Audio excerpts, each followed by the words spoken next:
Belgian Prime Minister Alexander De Croo has announced his resignation to King Philippe. Germany's unpopular governing party sank to feeble results while the far right made gains in the vote for the new European Parliament. The Polish Prime Minister's political alliance maintained its position on top in the European elections.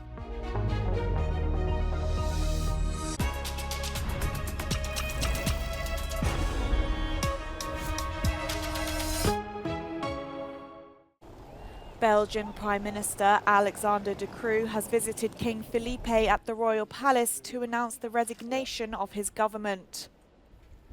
The King must now consult political figures and begin the procedure for forming a new federal government.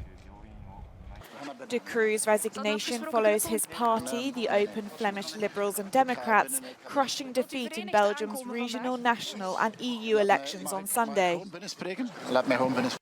The right-wing New Flemish Alliance Party emerged as the biggest winner at the national level, with nearly 20% of the vote. While the far-right anti-immigration Vlaams Belang Party came in second position with a vote share of 17.5%. De Croo's party, meanwhile, received less than 7% of the vote, leaving it lagging well behind the far left.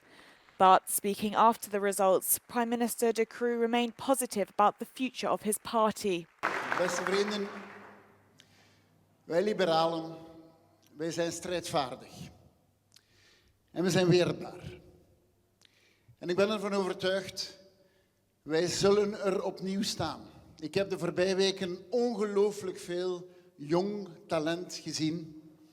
En ik ben op dat gebied bijzonder hoopvol. Wij, beste vrienden, wij zullen er opnieuw staan.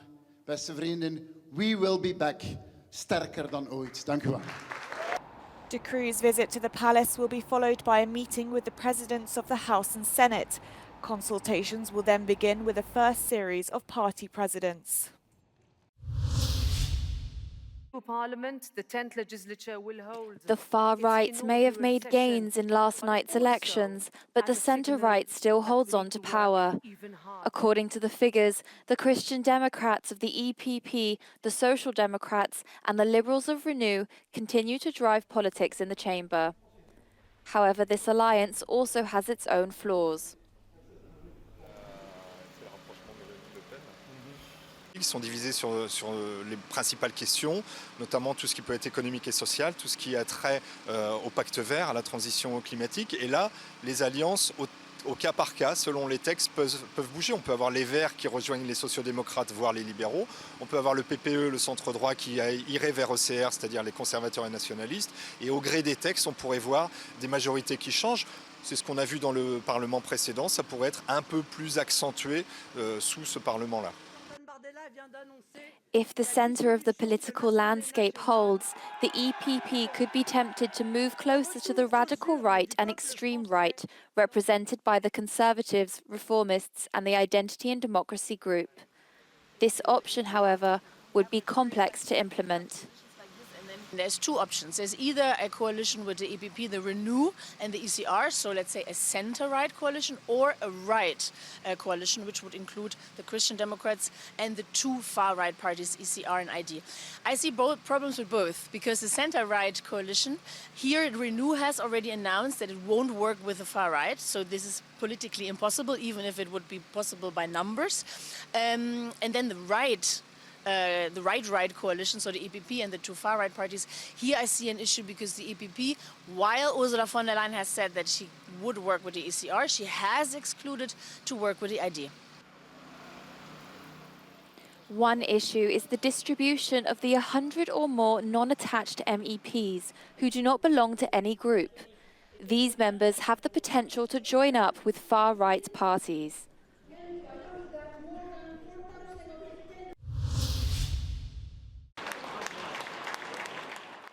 Germany's unpopular governing party sank to feeble results while the far right made gains in the vote for the new European Parliament. The centre-right Union bloc won 30.9% of the vote, though this is underwhelming by its historical standards. Chancellor Olaf Scholz's centre-left Social Democrat parties received around 14% of the vote, less than they managed in 2019. Alternative for Germany won just over 14% of the vote for a third-place finish. While better than they did in 2019, it's still quite a bit shorter than their poll ratings at the beginning of the year. It follows the party suffering a string of setbacks, including scandals surrounding two of its lead candidates for the European Parliament. This European election attracted a record 65% of voters and delivered unsurprising results. Whilst the far-right party Alternative for Germany managed to make major gains, they didn't quite manage to win as high as they had hoped. Liv Stroud in Berlin for Euronews. Following the results of last night's European elections, CDU were the biggest winners and the biggest losers were the current coalition government, the Social Democrats, the Liberals and the Greens. Western German states predominantly voted for CDU, with far-right party AfD making major gains in Eastern German states, including in 3 federal states that have upcoming elections in September. During a TV debate last night, SPD leader Lars Klingbeil accused AfD leader Alice Weidel of being a Nazi. Sarah Wagenknecht waded in, specifically pointing fingers at European candidate Maximilian Krah and Thüringer leader Björn Höcke. Following this historical defeat for SPD and Scholz, many are wondering if Germany should be following in France's footsteps in calling a snap election. Liv Stroud in Berlin for Euronews. Polish Prime Minister Tusk came out on top as his party beat the far-right Law and Justice Party in the European elections. The elections had largely been framed as a test for Tusk's party, who had only recently come out on top in elections. The right-wing populist Law and Justice Party came in second place with a result of 33.9%. Tusk aimed to establish himself and his party as a dominant force in Polish politics. He framed the vote as a choice between safety in the EU and a risky future outside of it. The European elections were also kind of a test for Donald Tusk, who is returning to Polish politics from Brussels, and the government he's forming. The Civic Platform passed this test. Tusk's party won the most of votes. On the other hand, the government coalition parties, the Third Way and the Left, received little support, which can be read as a warning sign. Also entering the top 3 was nationalist party Confederacja, which will sit in the European Parliament for the first time and very likely will threaten the right-wing fractions. Magdalena Hodownik for Euronews from Warsaw.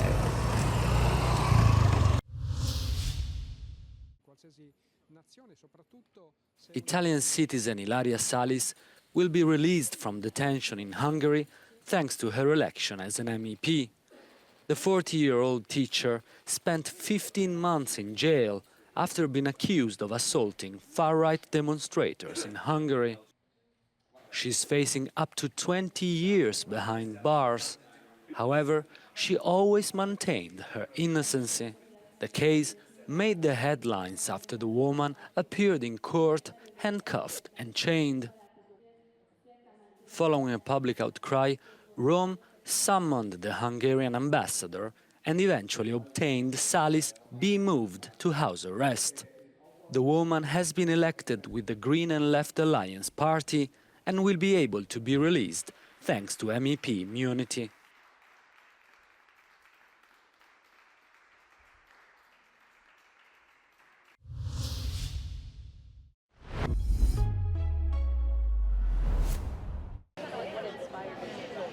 Lo cambió todo.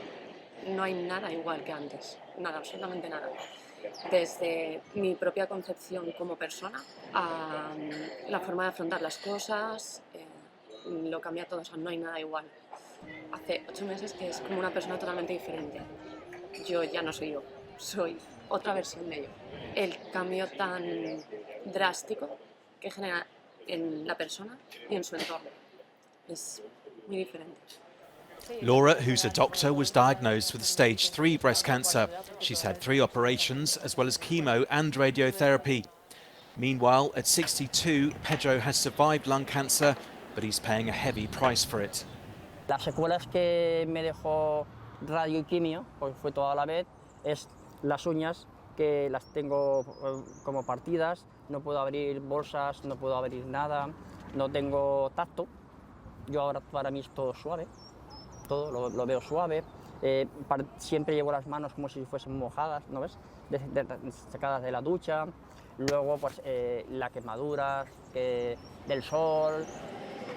Within the European Union project Ulysses, researchers are working on a nanoparticle-based treatment.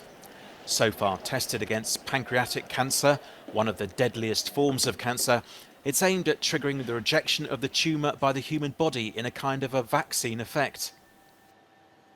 La idea es, pues, activar el sistema inmunitario y para ello habrá que introducir moléculas específicas en el tumor que puedan generar esta inmunorespuesta.